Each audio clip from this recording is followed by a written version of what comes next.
Buenas noches, hermanos y hermanas. Este día vamos a continuar con el tema del Adviento y el calendario litúrgico nos propone leer precisamente el Salmo 102, en el cual vamos a estar reflexionando esta noche para tener insumos, tener recursos por medio de los cuales podemos reflexionar sobre Adviento, que es un tiempo de preparación, de espera, pero de una espera activa. Vamos a orar, oremos y un momento en silencio y luego yo concluyo la oración. Oremos.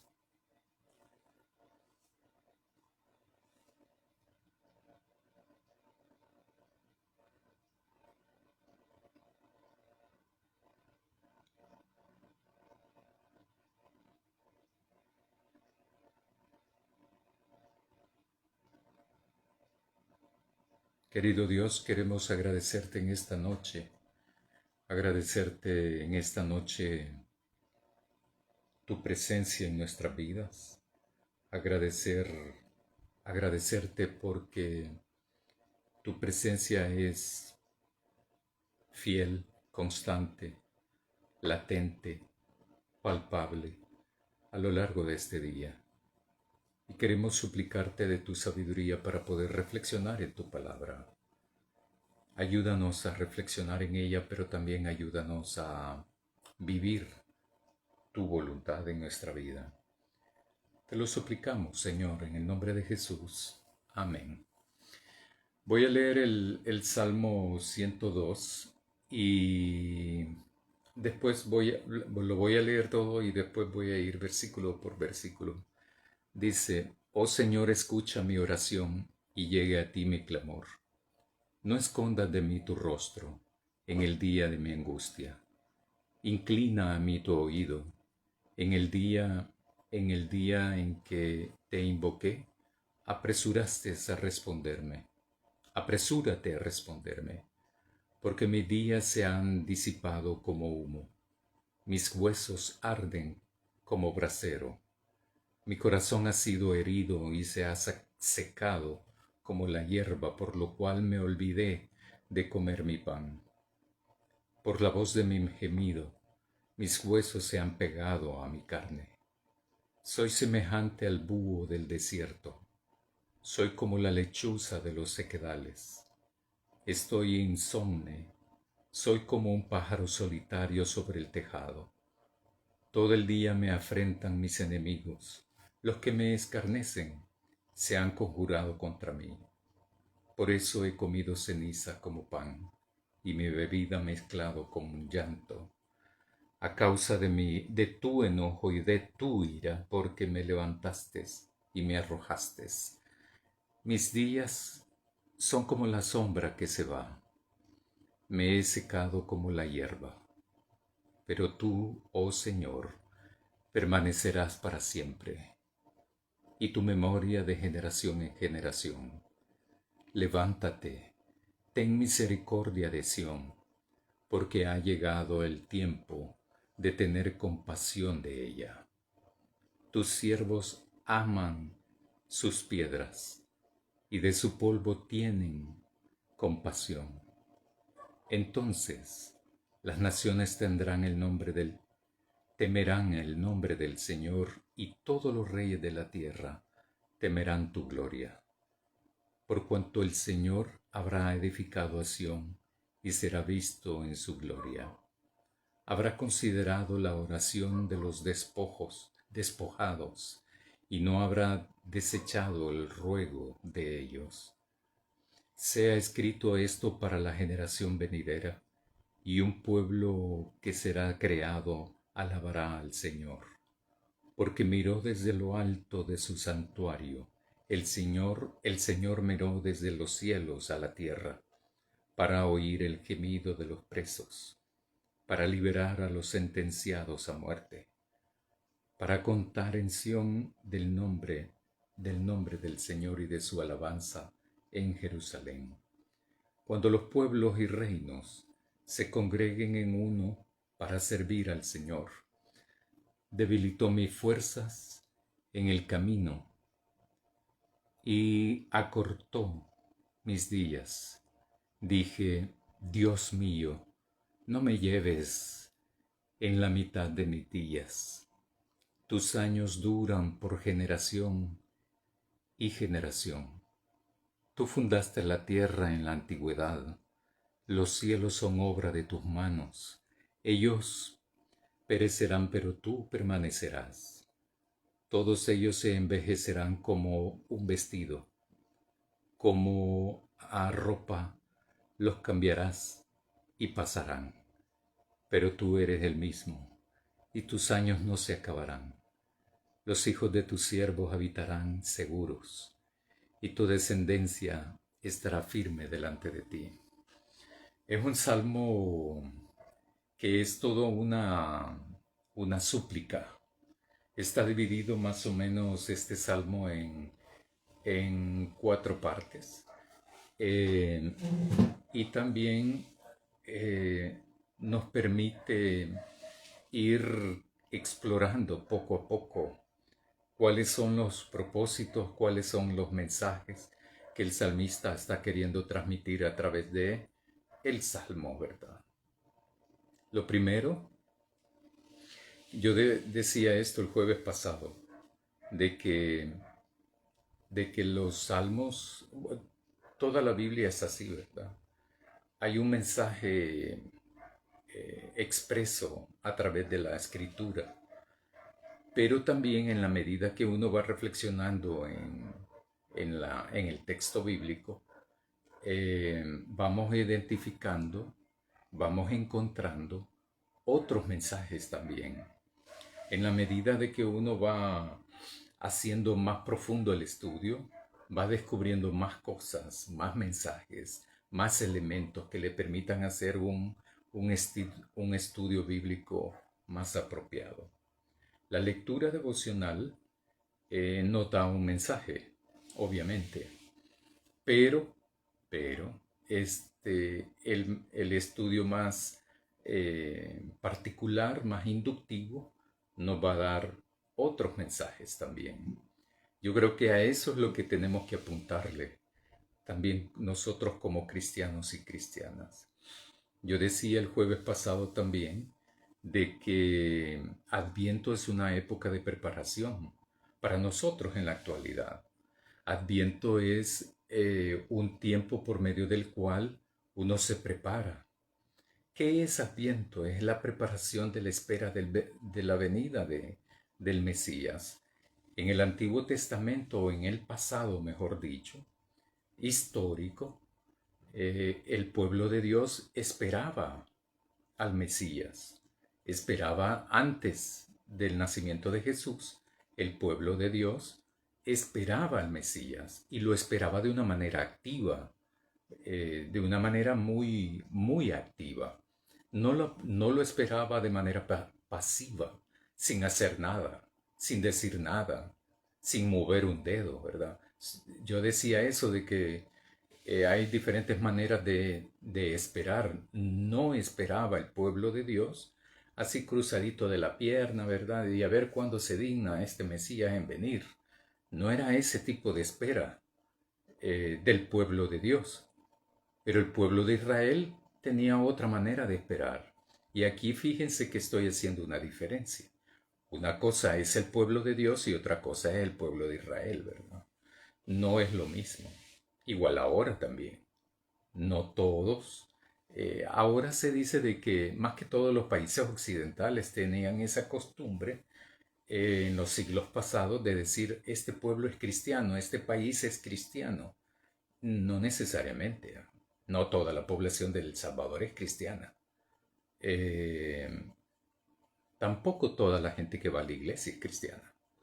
Eh, Tampoco toda la gente que va a las iglesias es pueblo de Dios. Pueblo de Dios implica otras cosas. Como ustedes ya saben eso, ¿verdad? Ser pueblo de Dios implicará una serie de cosas, una serie de conocimiento, una serie de prácticas. No podemos decir de que todo salvadoreño, toda salvadoreña es miembro del pueblo de Dios. Eso no es así, ¿verdad? Ni tampoco son cristianos, ¿verdad? Ni tampoco son cristianos. Este país, por ejemplo, no es cristiano. Ni todo Centroamérica, ni todo el continente americano. No somos países cristianos. Eh, que hay población, un porcentaje de la población que es cristiana, sí, eso sí. Pero también dentro de toda ese porcentaje de población cristiana que se autodenomina como cristiana, de ese porcentaje sí pudiese existir el pueblo de Dios también. Eh, Igual ocurrió en el pasado. En el pasado, ¿cómo esperaba la gente al Mesías? El pueblo de Dios lo esperaba de manera activa. Y de eso estuve hablando el domingo pasado, el, el jueves pasado. ¿Cómo esperamos a Jesús ahora? ¿Lo esperamos así, con la pierna cruzada, sin hacer nada, sin decir nada, sin activarnos, estar de una manera pasiva, esperando a que solamente Él venga, ¿verdad? Cuando todos sabemos, toditos sabemos, los que estamos en la iglesia, todos sabemos eso, de que tenemos cosas que hacer como iglesia. Todos sabemos eso. Pero también todos sabemos eso, que tenemos como personas individuales tareas que hacer como fruto de la conversión, como fruto del creer en Jesús, como fruto de haber aceptado a Jesús como mi Señor y mi Salvador. A consecuencia de ese compromiso, debemos entonces tener toda una práctica y un conocimiento. La práctica está basada en el conocimiento también. Entonces el salmista plantea eso. El salmista va describiendo una serie de situaciones y va describiendo, caracterizando de manera individual al principio, pero también de manera colectiva como pueblo. No se dice pueblo de Dios, sino que pero como colectivo en esa zona. Pero lo interesante es esto. Hay una parte en el versículo 10 de que da a entender de que como que el responsable de toda su desgracia es Dios, ¿verdad? Sin embargo, no es así, ni ahora tampoco en la actualidad es así. Hay un momento histórico, el libro de Job es uno de los libros que más ejemplifica esto, de que en esa época se creía que Dios nos daba la enfermedad y Dios nos daba la medicina. Dios nos daba la enfermedad para corregirnos. Enfermedad, problemas, angustias, etcétera, para amoldarnos, para hacernos, para que nosotros entendamos quién es Él. Y ya cuando andamos conscientes de quién es Dios, nos daba la medicina, ¿verdad? Entonces, con el libro de Job, eso se supera, ese pensamiento teológico. Ese era un pensamiento en una época, una interpretación que hacían algunos, pero no es que era Dios así tampoco, ¿verdad? Y actualmente persiste todavía ciertas corrientes teológicas que plantean eso, ¿verdad? Dios te está castigando, Dios te está castigando. Es por eso es que te está queriendo corregir, ¿verdad? Para que entres al camino, para que camines derecho, dicen y dice la gente. Eso es hasta herejía, ¿verdad?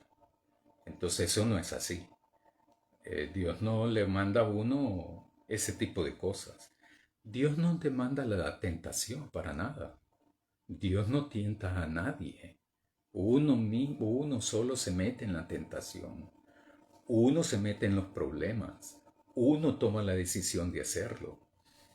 Entonces, uno toma decisiones a veces equivocada, por no consultar anteriormente con Dios. Entonces, eh, a veces yo les he contado esto ya también, a veces creemos de que Dios, yo creo que les conté un jueves de que una amiga mía estaba buscando trabajo y le pidió en oración a Dios. Y entonces le salió una oferta de trabajo y dijo, esta es respuesta de Dios. Y me dijo, ya Dios me respondió, etcétera, etcétera, etcétera. Entonces me dijo, ¿y vos qué pensás? Me dijo, ¿y vos cómo sabés si es la respuesta de Dios esa o no? ¿Estás segura que es la respuesta de Dios? Sí, me dijo, sí, sí, sí. Ah, bueno, ¿verdad? Yo no mencioné nada más. Pero a la semana renunció y me dijo de que no, ¿verdad? De que no. Entonces, a veces interpretamos como manifestaciones de Dios cosas que no lo son. ¿Por qué?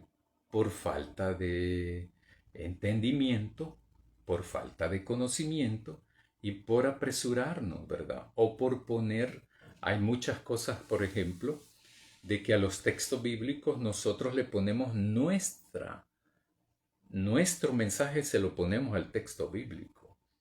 Eso sí no es correcto. Ah, en lo que quiere decir aquí es esto, ¿verdad? Por ejemplo, el salmista dice, soy semejante al búho. Este hombre se convirtió en búho. Dios lo convirtió en eso. Todos debemos tener cuidado porque a los que no andan derechito, ¿verdad? O en el camino del Señor, Dios los va a convertir en búhos o si no, dice lechuza. No, ¿verdad? Eso no es así. Eso no es correcto. Eso, hay un término específico para eso que se llama eisegesis. Eisegesis. Es cuando uno le pone lo que uno quiere oír al texto bíblico, ¿verdad? El mensaje de uno se lo pone al texto bíblico. Eso no es estudiar la palabra de Dios. Esa es una manera, un método equivocado, erróneo, garrafalmente equivocado, ¿verdad? De hacerlo. El texto bíblico es el que nos tiene que decir a nosotros cuál es el mensaje. No nosotros decirle al texto bíblico cuál es el mensaje. Ahora bien, cómo esperó el pueblo de Dios en el Antiguo Testamento? ¿Cómo esperó el pueblo de Dios al Mesías en el Antiguo Testamento? De manera activa, con interpretaciones muy fundamentadas, muy basadas en los textos de esa época, en las reflexiones con y el acompañamiento de los verdaderos profetas también. Entonces, ese pueblo de Dios esperó al Mesías en la práctica, activos, nunca pasivos, jamás, jamás. Versículo 1 y 2. Oh Señor, escucha mi oración y llegue a ti mi clamor. No escondas de mí tu rostro en el día de mi angustia. Inclina a mí tu oído en el día en que te invoque, apresúrate a responderme.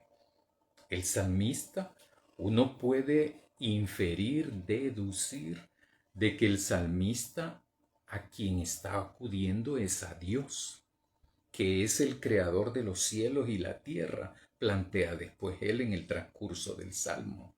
O sea, el salmista sabe por qué acudir a Dios. O sea, sabe, es conocimiento. Por eso acude a Dios, porque saben que Dios puede darle, no que quizás le va a decir, quizás le va a responder. Sabe que en Dios va a encontrar respuesta a su oración. Claro, por supuesto. El hombre, el salmista, la persona que escribe el salmo, está también respetuoso de Dios, no como las pilas que se les ocurre ahora, ¿verdad? De increpar a Dios, retar a Dios, desafiar a Dios, interpelar a Dios, ¿verdad? Y ese tipo de cosas, ¿verdad? Que son aberraciones. Dios no está para servirnos.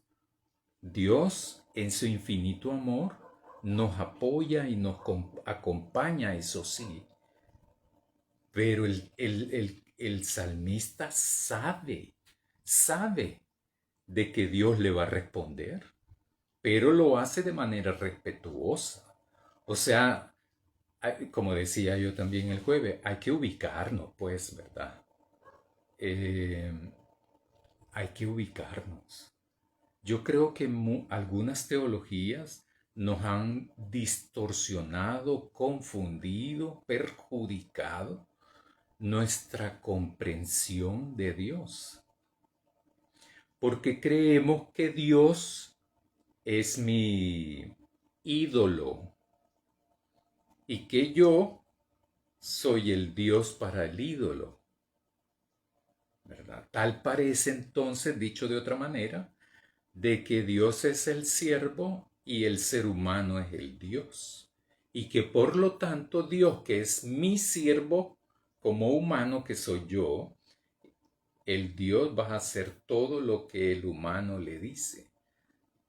Es totalmente diferente la cosa. Y eso es producto de una falta o una carente dedicación del estudio de la palabra de Dios. Escuchamos más a otras personas que leer y estudiar el texto bíblico. Eh, yo entré a una organización, a una ONG, y identifiqué 4 temas que en esa organización se trabajaba. Yo no sabía mucho, casi nada de eso. Entonces yo lo que pensé, averigüé quién es el mejor para cada tema.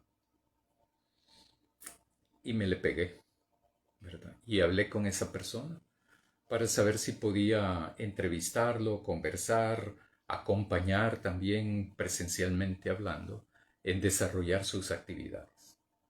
Y ese fue, ¿verdad? Y ahí comenzó para mí donde yo amplié mi horizonte laboral. Y ya no solo trabajaba en una área determinada, sino que en 5 áreas determinadas, ¿verdad? Entonces, pero fue algo intencional. Lo mismo es esto. Lo mismo es esto. Dios no te va a poner el deseo de leer la palabra. Es una disciplina. Esto es una disciplina espiritual. ¿Todo cristiano tiene que leer la palabra de Dios? Sí, por supuesto que sí. Si no, ¿cómo? Este, ¿Todo cristiano tiene que estudiar la palabra de Dios? Sí. Y si no, ¿cómo? ¿Cómo qué? ¿Cómo voy a saber quién es Dios? ¿Cómo voy a saber qué Dios quiere de uno? ¿Escuchando a los demás? No. Eso sí se puede, pero lo más conveniente, recomendable para mí, es que uno disciplinadamente tiene que hacer eso. Tiene que hacer eso. En la iglesia ofrecemos espacios para hacer eso. Escuela bíblica dominical, martes, miércoles y jueves. Hacemos esto. Le ofrecemos ciertos espacios para leer y estudiar la palabra de Dios. Pero los demás días, cada quien tiene que hacerlo, ¿verdad? En sus casas, en sus lugares convenientes, yo no sé qué. Pero uno tiene que hacer el tiempo para eso.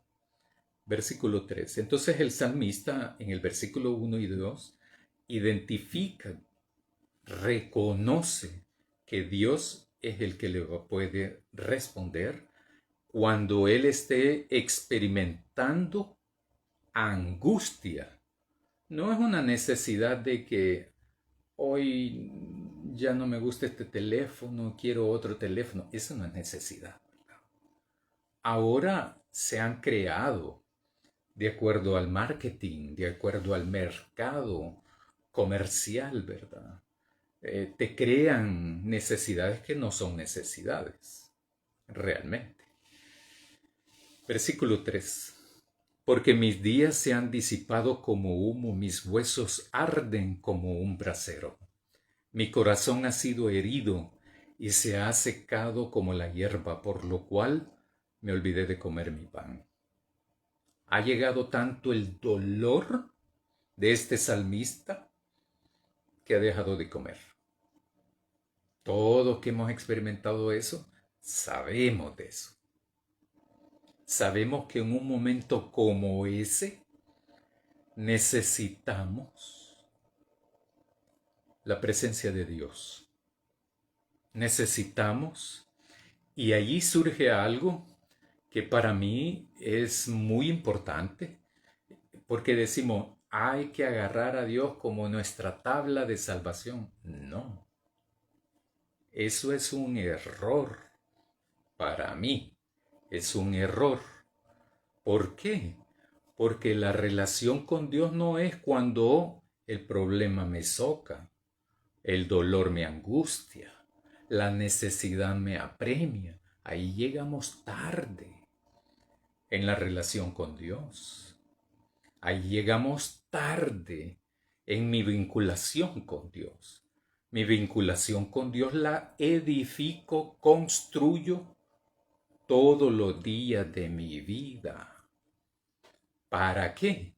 Para que cuando venga el momento de la angustia, del dolor, entonces ya no tengas a Dios como tabla de salvación, sino como lo hace el salmista. No es como tabla de salvación. La tabla de salvación es cuando me estoy ahogando. Pero no hay que esperar a que uno se esté ahogando en los problemas, ahogando en el dolor. La relación se construye, se edifica todos los días. Porque si queremos agarrar a Dios como tabla de salvación, lo que puede ocurrir siguiendo con la figura esta alegórica de tabla de salvación es que cuando te lanzas posiblemente no la agarres. ¿Por qué? Porque no sepas cómo agarrarte a Dios. ¿Por qué? Porque Dios va a responder de acuerdo a su voluntad. ¿Por qué? Porque Dios va a responder de acuerdo a su tiempo y no a nuestro tiempo y no a nuestra voluntad.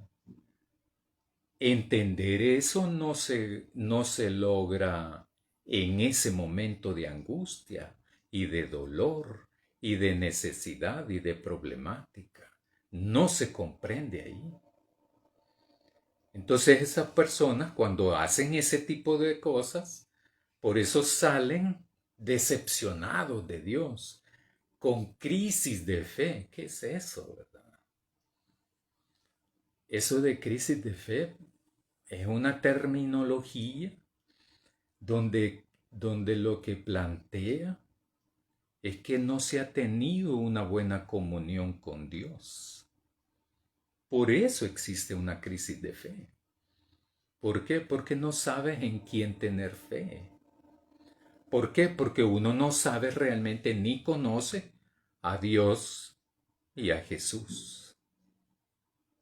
La pregunta eje en todos estos jueves es, ¿cómo esperamos al Mesías? ¿Cómo lo esperamos en esta época de Adviento?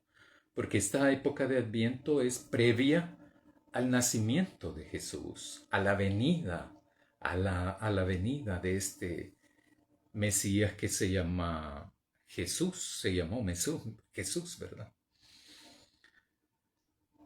Entonces, la angustia, la problemática que está experimentando el salmista es física también, no solo es anímica, no solo es emocional, no tampoco es imaginaria, porque es tanto su dolor y su angustia que ha dejado de comer.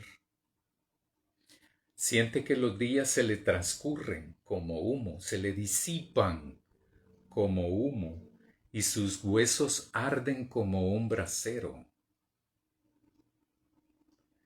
Versículo 5. Por la voz de mi gemido mis huesos se han pegado a mi carne. Por la voz de mi gemido mis huesos se han pegado a mi carne. Generalmente esas expresiones se hacen cuando alguien deja de comer y o está profundamente enfermo, que la masa muscular se le está diluyendo. No se le diluye, ¿verdad? Va perdiendo la masa muscular, mejor dicho. Y entonces uno empieza a ser más flaco, porque la piel se está pegando a los huesos. Entonces, el salmista está en una situación muy dolorosa, muy dolorosa. Soy semejante al búho del desierto, soy como la lechuza de los sequedales. Estoy insomne, soy como un pájaro solitario sobre el tejado. O sea, el que escribe el salmo está planteando toda una situación terrible, ¿verdad? Que nadie quisiéramos pasar por eso, ¿verdad? Todo el día me afrentan mis enemigos. Los que me escarnecen se han conjurado contra mí. O sea, no solo es que está padeciendo, por decirlo de esta manera, está padeciendo un dolor, una angustia o una problemática como la enfermedad, ¿verdad? Sino que también es la presión social. Los enemigos están al acecho, presionando, están en afrenta, en franca oposición al que escribe el Salmo. El 8, todo el día me afrentan mis enemigos, todo el día me afrentan mis enemigos. Los que me escarnecen, no vamos a estar pensando, ¿y por qué es que los enemigos están? Nah, eso no vamos a saberlo, ¿verdad? El texto no lo plantea. El 9, por eso he comido cenizas como pan y mi bebida mezclado con llanto. O sea, es un sufrimiento generalizado, un sufrimiento personal, individual y social también. Entonces aquí es donde da el planteamiento él, en el 10, a causa de tu enojo y de tu ira, porque me levantaste y me arrojaste. Según el salmista, es Dios el que lo ha puesto ahí, ¿verdad? ¿Será? Mis días son como la sombra que se va. Me he secado como la hierba. Pero tú, oh Señor, permanecerás para siempre. O sea, en otras palabras, el salmista va a morirse, pues, ¿verdad? Como yo. Nos vamos a morir. Pero Dios va a permanecer siempre. Eso, llegar a ese convencimiento, llegar a esa comprensión, ahorra mucho sufrimiento y mucha mala comprensión de quién es Dios. El salmista lo sabe. El temporal es el que escribe el salmo. El eterno es Dios. El permanente es Dios. El que se va a morir es el salmista. Tiene su día, pues, ¿verdad? Como todos los demás seres humanos, vamos a morirnos, pero Dios va a permanecer. Y luego lo va a plantear de otra manera, Él eso mismo, hablando de los cielos, ¿verdad? Levántate, En el 13, levántate, ten misericordia de Sión. Y aquí es donde da el giro el salmista para hablar del pueblo, para referirse al pueblo. Levántate, ten misericordia de Sión, porque ha llegado el tiempo de tener compasión de ella. Tu siervo. Y entonces aquí el planteamiento es del salmista de que también el dolor, la angustia, la persecución, la afrenta, no solo la experimenta como de manera individual, sino también colectiva, como pueblo. Tus siervos aman sus piedras y de su polvo tienen compasión. Son gente que tiene, eso hay que interpretarlo, sugiero como sugerencia, como el arraigo, ¿verdad? Como el arraigo. A veces dicen algunos salvadoreños así, no, es que, ¿verdad? Uno cómo puede olvidar las pupusas y cosas así, ¿verdad? Entonces, aquí habla de piedras y de polvo, ¿verdad? O sea, de la tierra, pues. Pero lo que hace referencia, y yo interpreto eso, de que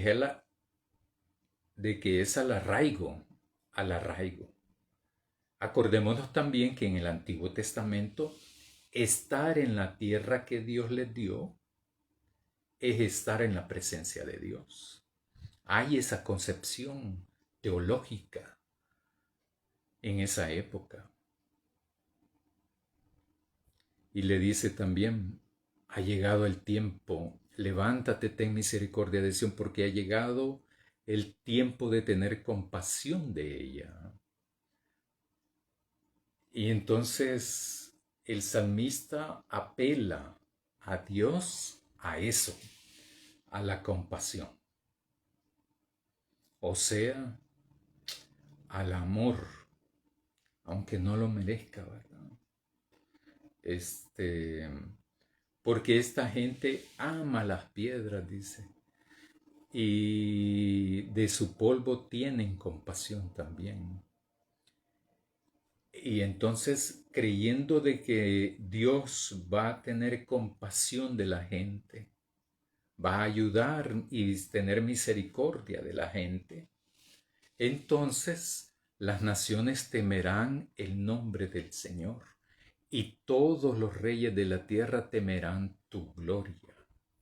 ¿Por qué cree entonces el salmista de que si Dios tiene misericordia de la gente, si Dios tiene compasión de la gente, los va a levantar, va? O sea, los va a restituir?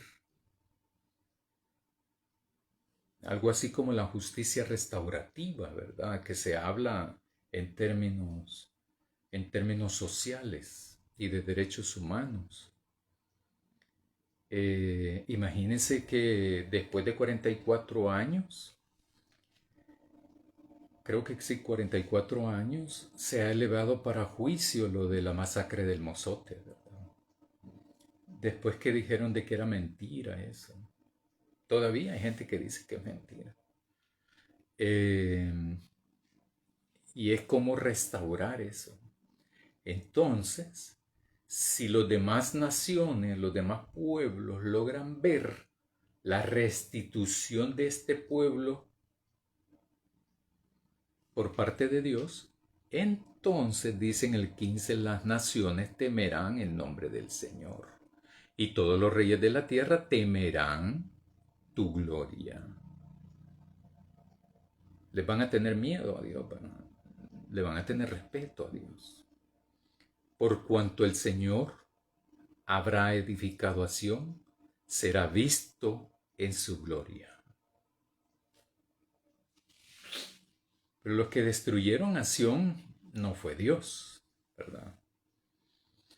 Por cuanto el Señor habrá edificado a Sión y será visto en su gloria, habrá considerado la oración de los despojados y no habrá desechado el ruego de ellos.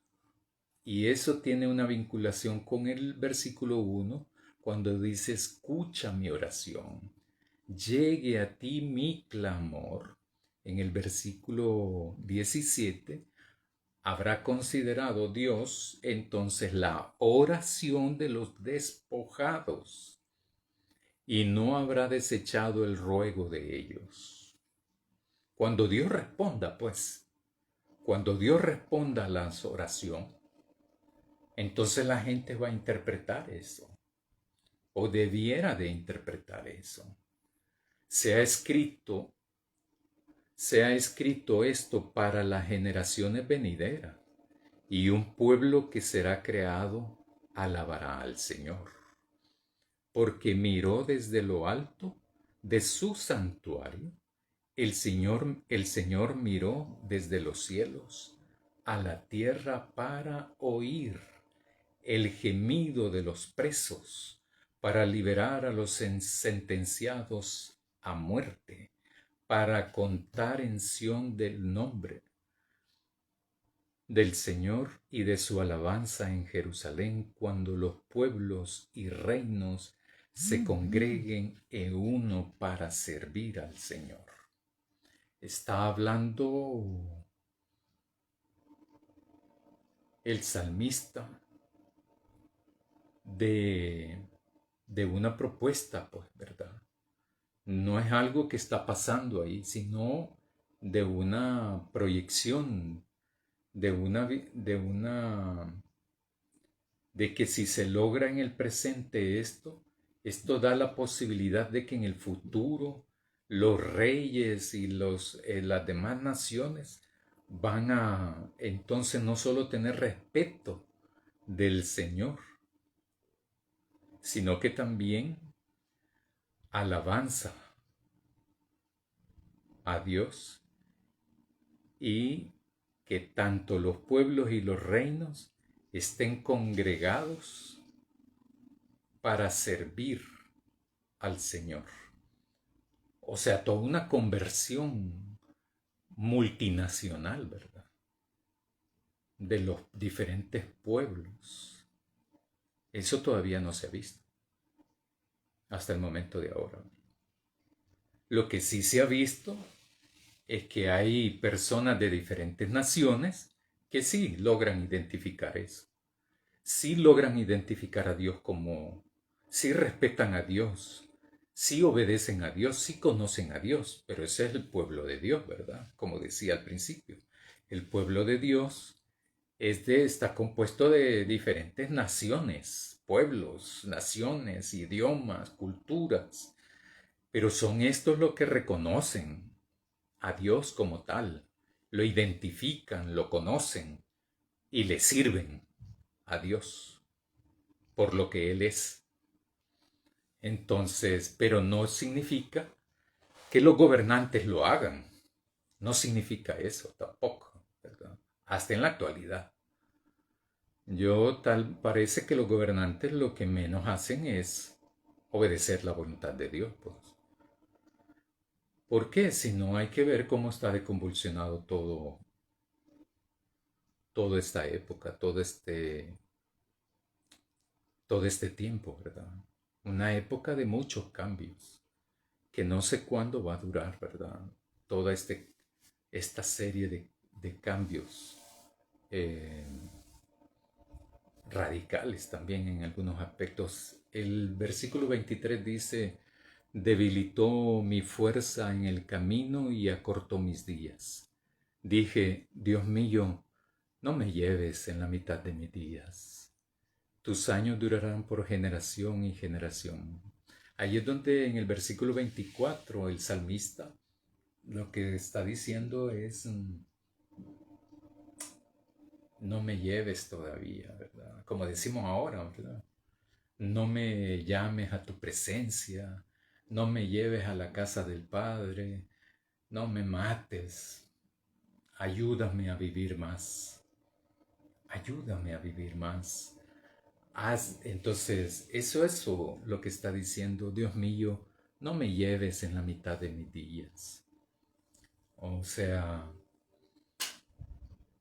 ayúdame a prolongar más mi vida, pues. Tus años duran por generación y generación. Tú fundaste la tierra en la antigüedad, los cielos son obra de tus manos.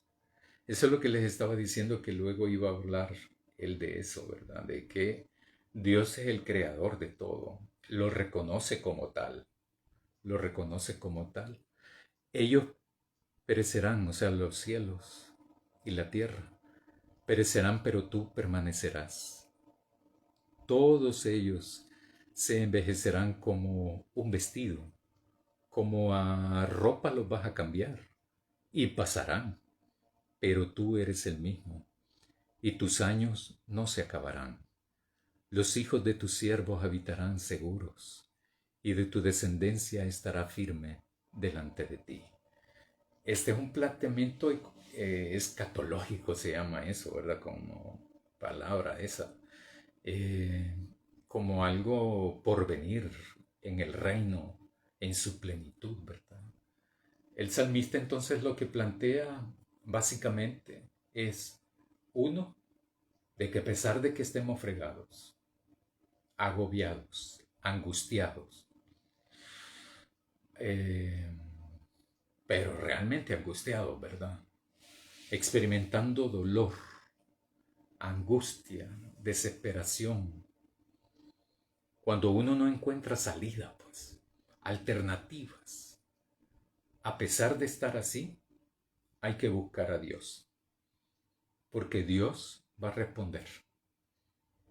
¿Cuándo va a responder?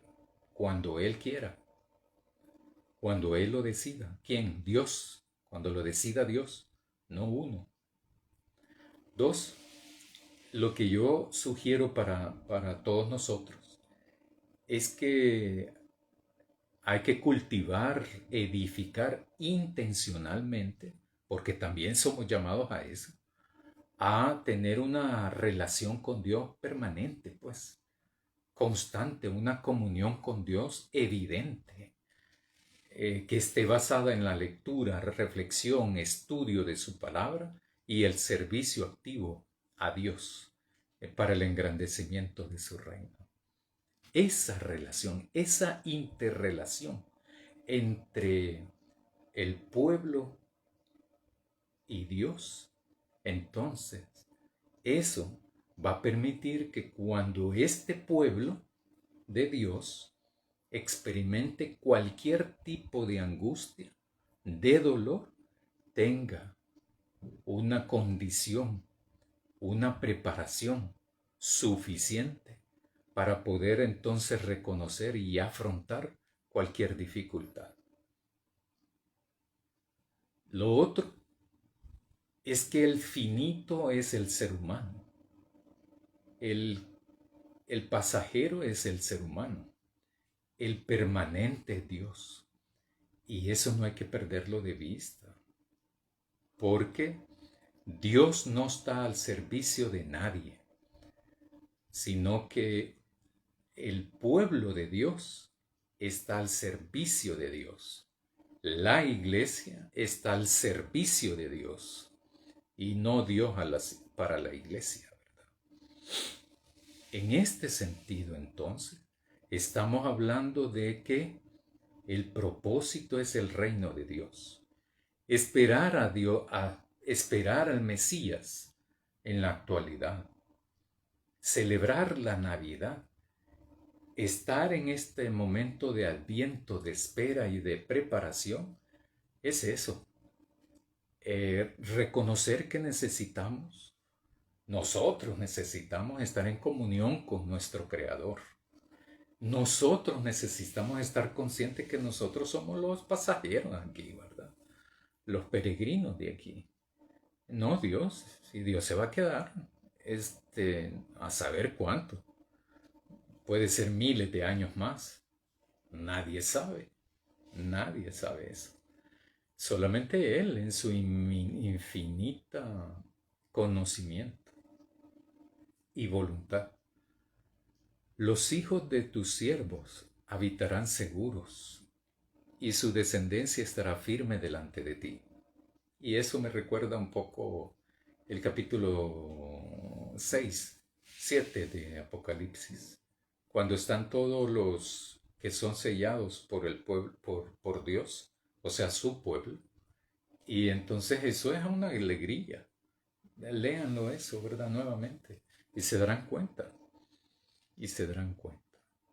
El dolor es una experiencia que vamos a experimentar, una experiencia que vamos a pasar aquí. No solo una, sino que un montón de veces, ¿verdad? Problemas vamos a tener un montón de problemas. La cuestión es que no es lo mismo afrontar el dolor con Dios que sin Dios. No es lo mismo resolver un problema con Dios que sin Dios. Entonces la idea es, el propósito es, el mensaje es buscar a Dios siempre y permanentemente para poderle conocer y saber cómo servirle más y mejor. Oremos, hermanos y hermanas. Querido Dios, te agradecemos porque a través de la lectura de este salmo podemos ir descubriendo que la oración es un mecanismo de comunicación en dos vías.